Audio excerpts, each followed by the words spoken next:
पीले दांत वाली बहू। रंजना कभी ब्रश नहीं करती थी।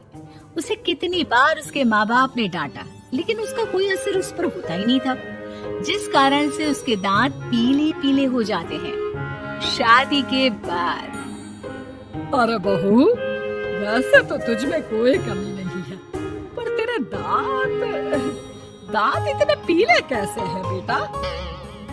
कैसे मतलब? कोई सर्जरी थोड़ी ना कराइए। वो तो क्या नाम, मैं ब्रश नहीं करती थी तो पीले हो गए। अब क्या करूं? आप कहें तो लाल करवा लूं या फिर काले? यार ये क्या है, क्यों माँ से लड़ रही हो? लड़ रही हूँ? अरे मैं लड़ रही हूँ या ये बोल रही है कि दांत पीले हैं, पीले। अरे तपस्या थोड़ी ना की है इन्हें पीले करने के लिए। बकायदा ब्रश नहीं किया है 20 साल तक, तब जाकर। छी, कैसी बात कर रही हो? ये उस वक्त तो पीले नहीं थे जब हम लोग तुम्हें देखने आए थे। अरे तब साफ करवा लिया होगा डेंटिस्ट के पास जाकर। अब देखो कैसे पीले पीले लग रहे हैं। रंजना सास की तरफ गुस्से से देखती है। फिर शुरू हो गई पीले पीले पीले। अरे पीले तो तब भी थे जब मेरे हाथ का रसगुल्ला उड़ा उड़ा कर खा रही थी और बोल रही थी, लड़की नहीं गुणों का खजाना दे रहे भाई साहब। अब वो लोग करते भी तो क्या करते, पीले दांत वाली बहू पल्ले पड़ी थी तो झेलना तो था ही। एक दिन कीर्तन में रंजना गाना गा रही थी। अरे कमला बहन, माँ का द्वार है, यहाँ तो सब शुद्ध होकर आते हैं, फिर अपनी बहू को ब्रश भी नहीं करवाती तुम। दूर से पीले पीले दांत भक्ति में बाधा उत्पन्न कर रहा है। अरे कोई 2 साल के बच्चे थोड़ी ना लेकर आई हूँ मैं बहू बनाकर। अच्छी खासी लड़की है, अरे कैसे करवाऊं ब्रश? ये तो उसे खुद करना चाहिए ना। अब माँ बाप तो इसके जैसे तैसे निपटा दिए, ये नहीं सोचा कि सास कैसे संभालेगी। सास बहू को लेकर घर आ जाती है, लेकिन सोच लेती है कि अब इसे लेकर कहीं नहीं जाएगी। अगले रोज बहू कहती है, अरे क्या हो गया, मंदिर नहीं जाना क्या? कीर्तन का वक्त हो रहा है। मेरी मधुर वाणी से कान्हा जी जागते हैं और सोते हैं। आप तो जानती है ना उनकी भक्ति में कितना मन लगता है मेरा।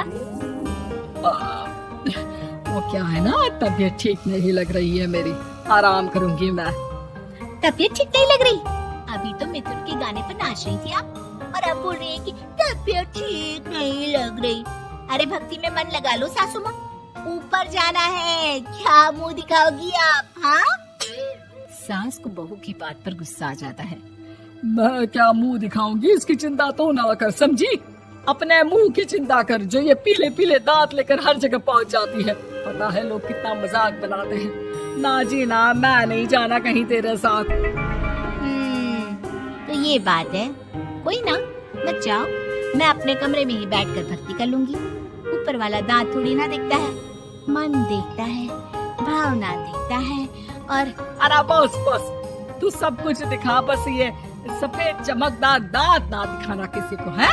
जा यहाँ से। बहू को सास की बात का कोई फर्क नहीं पड़ता, वो तो जैसी थी वैसी ही रह जाती है।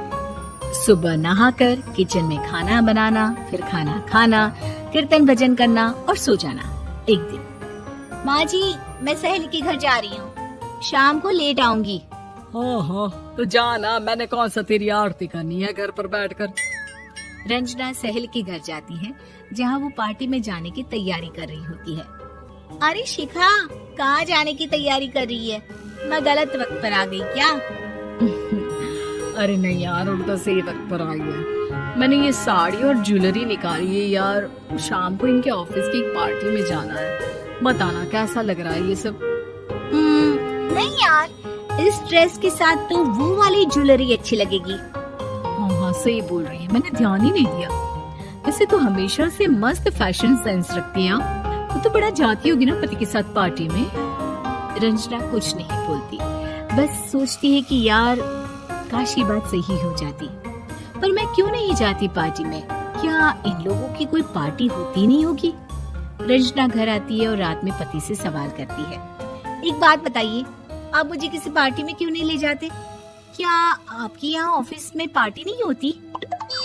पति बेचारा क्या कहता कि दांत पीले हैं तुम्हारे इसलिए। अरे कोई पार्टी होती नहीं हम लोगों के ऑफिस में, तो कहाँ से लेकर जाऊं?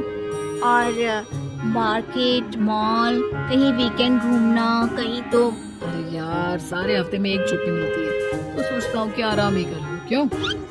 रंजना मन मार के रह जाती है।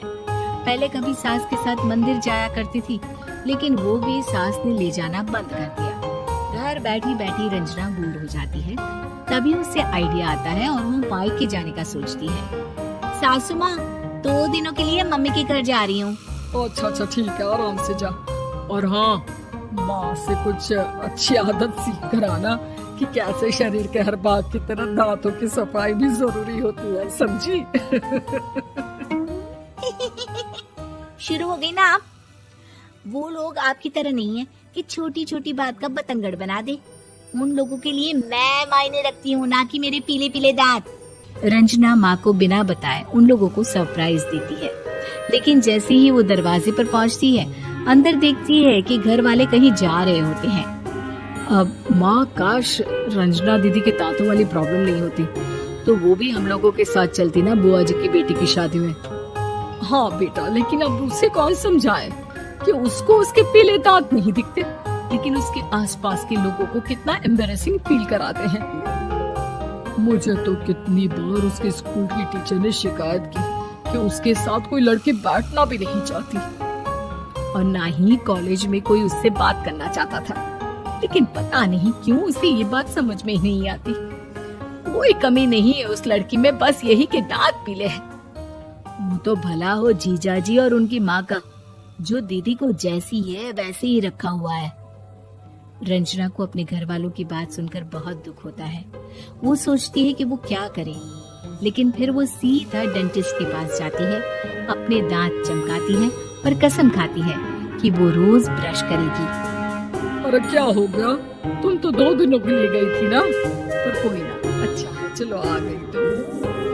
रंजना सास के सामने आकर खड़ी हो जाती है और पूरी स्माइल करती है, उसके चमकदार दांतों को दिखाती हुई।